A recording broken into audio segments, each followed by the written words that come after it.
if you want to have a financial system in which that is non-usurious, that rejects the use of usury, but you still want to have the ability to, to have a lending and borrowing market, well, you need collateral, right? So what you need is a highly liquid, pristine form of collateral that is where there's very low friction involved in its transfer, where it's divisible.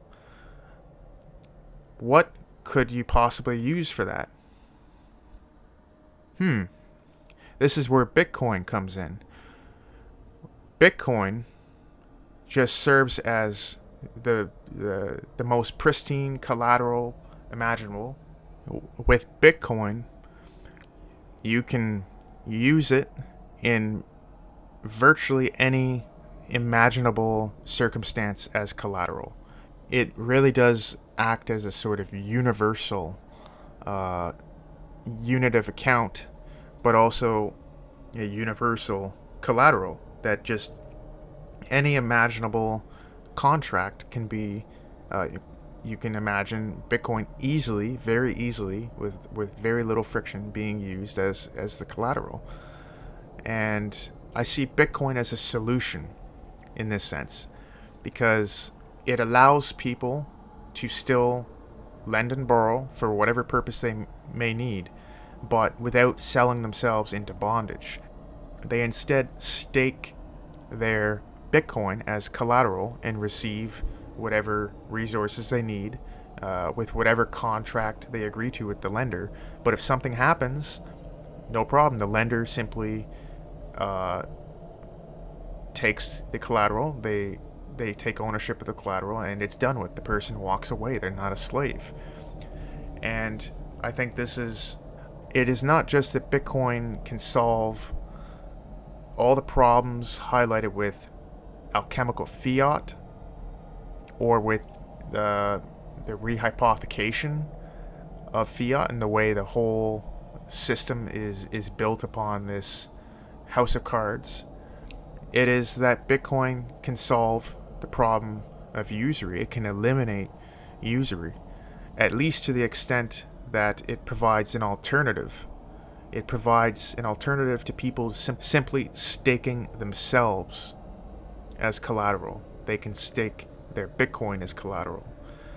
Now, you could say, well, what if the person doesn't have enough Bitcoin for a loan? Well, then maybe the person can't actually afford that purchase. If you say, oh, but then I can't afford the sports car. You see what I'm getting at? Using Bitcoin as the basis of collateralizing debt and as the basis of the lending and borrowing market makes people, it holds them accountable fiscally. It ensures, it's kind of like a self-reinsuring system which filters out bad loans and bad debt. So when seen from this perspective, you can see how adopting a Bitcoin standard at any level, whether it is a personal Bitcoin standard or a national Bitcoin standard, or even a world Bitcoin standard, at any level, you can see how Bitcoin fixes so many of the systemic and, yes, moral problems that are present in our current financial system.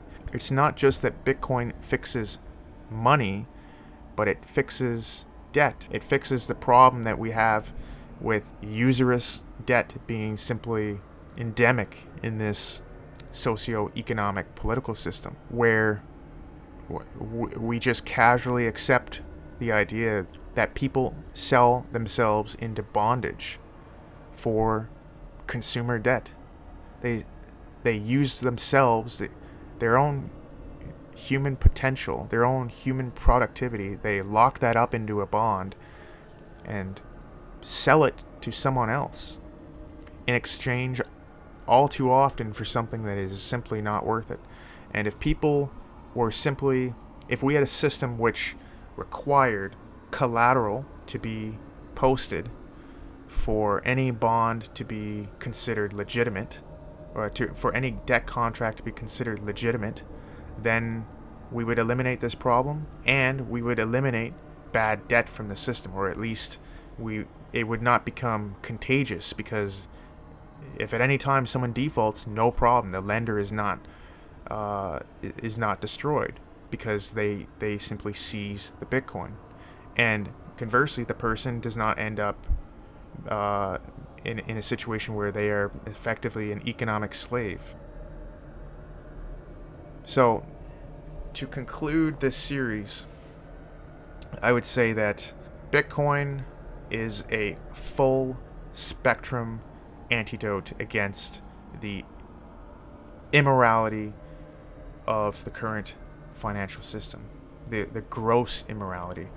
I believe the current fiat, central banking, fractional reserve system is so deeply corrupt and rotten that the stench is so overpowering that our senses have in effect blocked it out, and we don't even realize it anymore.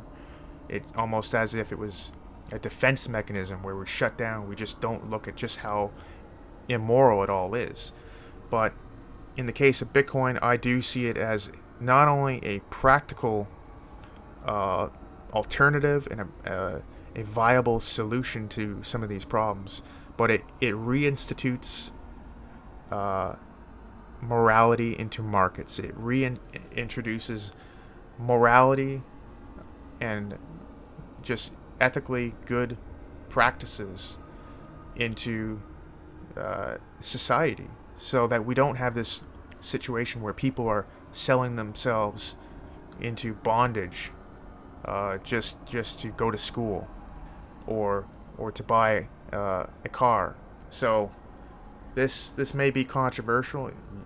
Usury is somewhat of a controversial subject. It shouldn't be, I would say.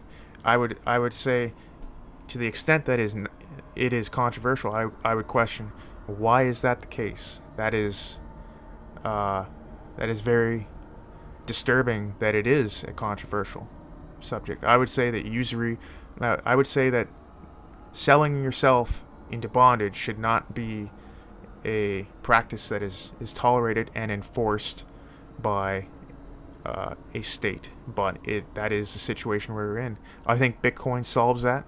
I think Bitcoin leads us back to a sense of fairness, a sense of treating humans as if they are humans and not simply economic units that can be bought and sold. So I think there is this additional layer of Bitcoin. There's the technical, there's the monetary, there's the economic, and then there is this moral layer, which I think has not been fully explored within the Bitcoin space, especially when it comes to subjects such as usury, and that's why I left that one for last.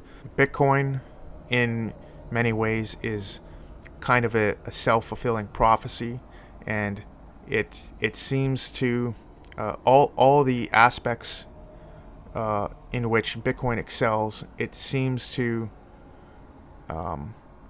assert itself in those areas.